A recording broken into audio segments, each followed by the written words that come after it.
Cruise news time, and well, somebody's getting in trouble. We have a cruise ship that has been delayed for inspection after they smacked into a dock in San Francisco yesterday.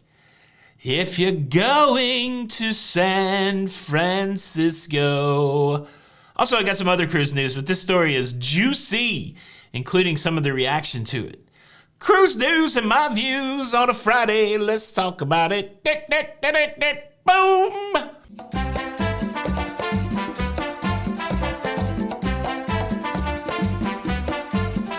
Hey, what's up, everybody? Welcome to La Lido Loca. I am your host, Tony, here with the latest cruise news and views for your face for Friday, the 7th of July. Happy weekend, everybody. I hope everybody is doing great. I hope you've had a great 4th of July week. And let's start off with an apology, a humble apology. I think yesterday in my excitement about the show, I said Wimbledon instead of Wimbledon. Wimbledon instead of Wimbledon. And I guess that's one of those things that really is like fingers on a chalkboard for some people. Thanks everybody for the gentle correction, and for the people that didn't gently correct me and wanted to make fun of me, well, you can go play in traffic. How about that? No, I'm just kidding. Don't play in traffic. I don't want to see anybody get hurt physically. I'm just looking for you to be hurt emotionally. So yeah, if you made fun of me yesterday, I hope your significant other breaks up with you. That's harsh, but that is how I feel. I'm just kidding. Look, sometimes it's hard. I say a lot of words and sometimes I don't get them out right. And thanks everybody for keeping me in line. Nobody really gives me any gold stars for all of the great word usage I use. You're just waiting to pounce. What the freak? Well, let's see if we can get through this show without fumbling through some words. We're going to talk about San Fransisco. Is that correct? No. Here's the story that's blown up. The Ruby Princess made its way back from Alaska, 10-day Alaskan cruise filled with passengers, and all they had to do was come alongside the dock in San Francisco, let those passengers off, get some new passengers, and then go cruising again. Well, guess what? They slammed into the dock. Now, passengers on the ship said that there was a good amount of spinning, a quick spinning, and well, if you see the pictures here, it looks like they rubbed the dock pretty hard, then they crushed part of the dock, and then they crushed the aft end or part of the aft end of the Ruby Princess. Of course, this story is making the rounds on all of the news shows and the social media. Here's some excerpts from Good Morning America. They're reporting on it. I found it quite entertaining.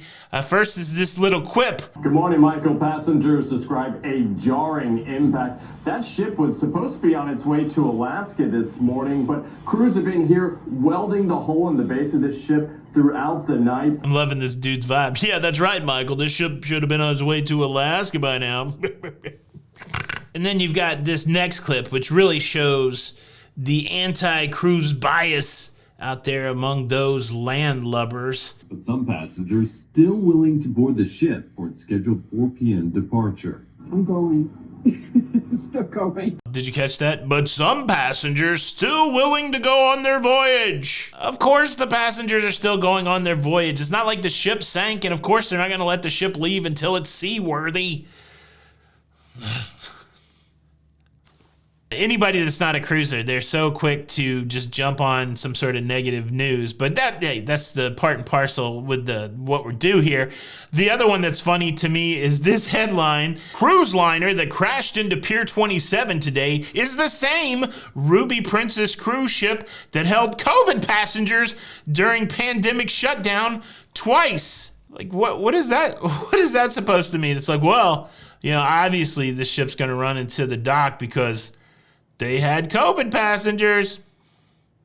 Wah, wah, wah. So what's happening now? So officials are interviewing people that were involved in the docking process. There's a little bit of an investigation. Repairs are happening to the cruise ship. And once those repairs are signed off on and the ship is determined to be seaworthy, then the people that were supposed to go on the next cruise will take off and go on the next cruise. It's funny, the amount of coverage that this story is getting, you would think it's a huge story. And, I guess we can all debate whether or not it's a huge story that a cruise ship, ran into a dock. It seems like it's a big story, but it just shows you kind of what the news cycle's like, what the content creation cycle is like.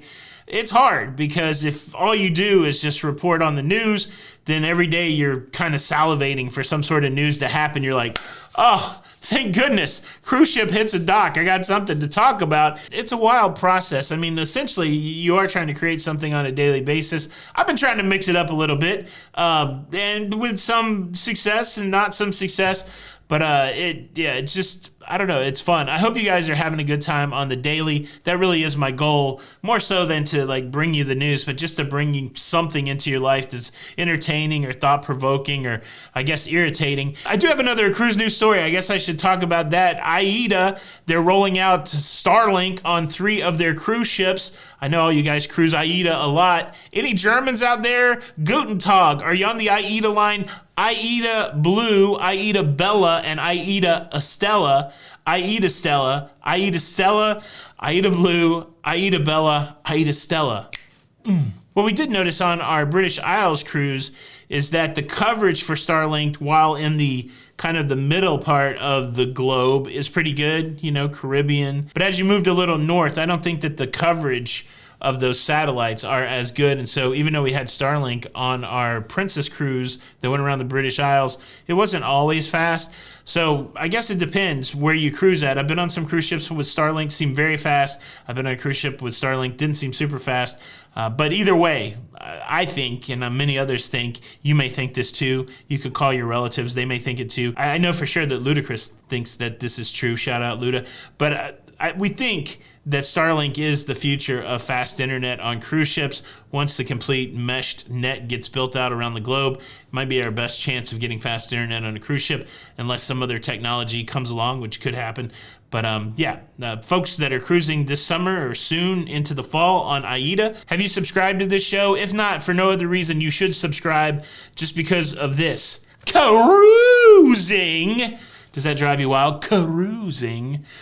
I've had such a great week. We've had family in all week. We spent a lot of time not only with the family that's in, but also other family. And of course, I've been home for maybe 8 or 9 days now, so I'm getting the itch. I'm getting the itch to get back out on the high seas. It's good to be alive. It's good to be alive. All right. Thank you guys so much for checking out the show today. I hope you have a fantastic weekend. Don't drive your car into a curb. You'll end up on the news. Do you think anybody's going to get fired over there, Princess? Honestly, it sounds like there was challenging weather in the bay there, and it was, this happens. It happens. All right, it happens. That's what, I don't think anybody got hurt. That's a good thing. All right, this is Tony for La Lido Loca. Until the next time, we'll see you on the Lido. The Lido. Whoa. Bye, Skags. Bye.